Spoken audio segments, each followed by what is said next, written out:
12টি ক্লাবের সঙ্গে আলোচনা করে আগামী রবিবার থেকে আবারও মাঠে গড়াতে যাচ্ছে প্রথম বিভাগ ক্রিকেট লিগ। এনটিভিকে এমনটাই জানিয়েছেন সিসিডিএম চেয়ারম্যান আদনান রহমান দীপন। এদিকে বিসিবি সভাপতি আমিনুল ইসলাম বুলবুল জানিয়েছেন, বিদ্রোহী ক্লাব বলে কিছু নেই, সব ক্লাবই বিসিবির, খোলা থাকছে আলোচনার পথ, জানাচ্ছেন নিলয় মজুমদার। শেরেবাংলায় আড়ম্বরের মধ্য দিয়ে প্রথম বিভাগ লিগ শুরু হলেও খেলতে অনিচ্ছুক ক্লাবগুলো মাঠে না আসায় বিপাকে পড়ে সিসিডিএম। লিগ বয়কটে 8 দল মাঠে না আসায় তাদের অবনমন করে দেওয়া হয়। বাকি 12 দল নিয়ে নতুন সূচিতে আগামী রবিবার থেকে শুরু হবে প্রথম বিভাগ লিগ।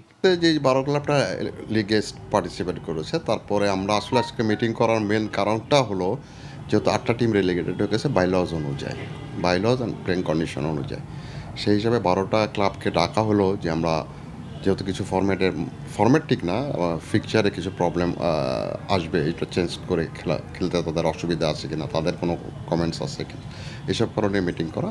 তো আলহামদুলিল্লাহ সবাই রাজি হয়েছে এবং আমরা আগামী সানডে মানে 21 তারিখ থেকে শুরু করে দিচ্ছি। তবে ঢাকার সব স্তরের লিগ মিলিয়ে প্রায় 44টি ক্লাব না খেলার সিদ্ধান্তে অনড় থাকায় ঝুঁকিতে পড়েছে ক্রিকেটারদের ভবিষ্যৎ। তবে এই 44টি ক্লাবের সঙ্গে এখন আলোচনার পথ খোলা রাখার কথা জানিয়েছেন বিসিবি সভাপতি। এটা বিদ্রোহী বলে তো কেউ নেই, সকলেই তো আমাদের ক্লাব। কেউ যদি everything will happen within the playing condition. প্রথম বিভাগে খেলতে না পারা খেলোয়াড়দের নিয়ে কোনো টুর্নামেন্ট আয়োজন করা হবে কিনা তা এখন আলোচনার পর্যায়ে আছে বলে জানিয়েছে BCB. Niloy Majumdar, NTV news, Dhaka.